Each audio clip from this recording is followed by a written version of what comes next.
Let's go over sessions 36 and 37, which is approximately 16 weeks post-operation, and exactly 107 days for the first one and 109 days post-operation.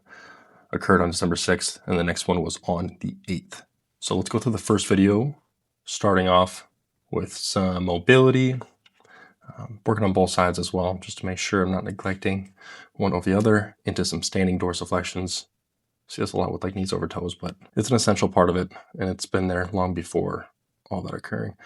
Now, in terms of my big toe and honestly just foot mobility and ability to get into positions that are probably more appropriate during any actions, whether it's running, jumping, I've always been limited in that mobility aspect of big toe extension, flexion, and have actually fractured my feet. Jones fractures, fifth metatarsal on multiple occasions, both sides. I have a screw in my right foot, which is the same side as my Achilles, which is great.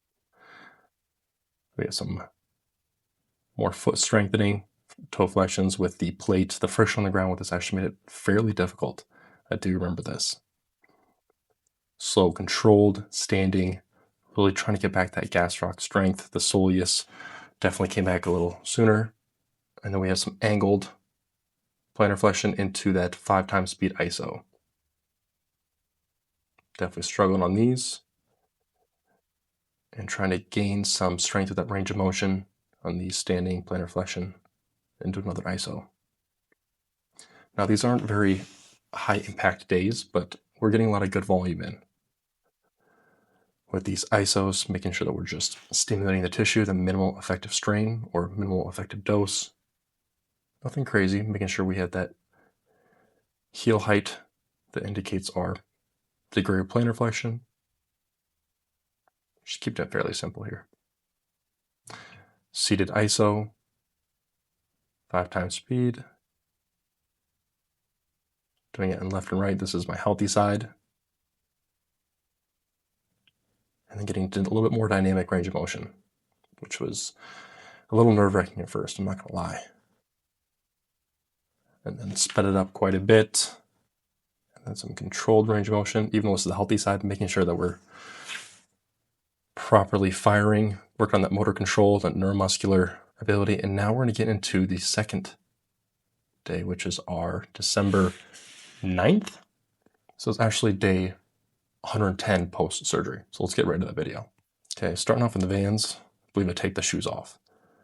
Got some slow and controlled range of motion there into some super maximal. Eccentrics definitely cannot hold that plantar flexion or even complete a single leg heel raise at the time. So this is definitely considered super maximal. On the plates too, the freestanding, the stability without holding onto something was extremely difficult. It's one thing to be able to provide peak force when you have some kind of stabilizer. Another thing to try to mimic that in a way that you don't have any external stimulus to, not even stimulus, external environment to hold yourself up with, which is huge. Shout out to David Gray. These are from his glute bridge, but into a plantar flexion position. I just had a really bad cramp on this on our last session on my good leg, and it scared the crap out of me, but that's okay. Into these rockers, back and forth, working on the toe off.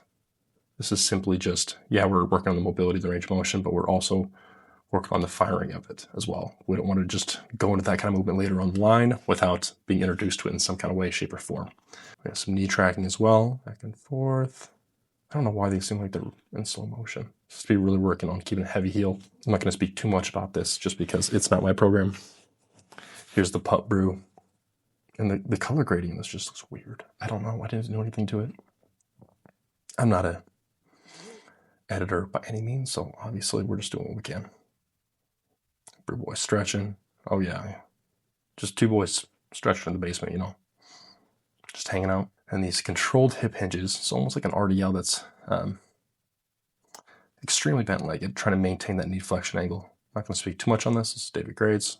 I'm really working on that range of motion on these. These were a struggle. These were a struggle. As simple as it looks, it's just like, oh, why are you just doing like a Michael Jackson lean? No, they're really.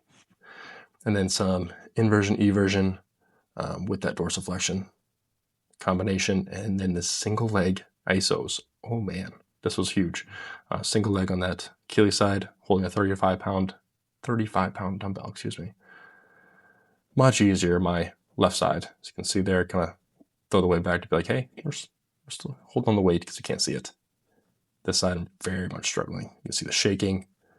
And that's it. So stay tuned for the following sessions, which is going to be session 38, which is going to be at the end of this week 16. So thanks for watching. If you got this far, all 5 of you probably. So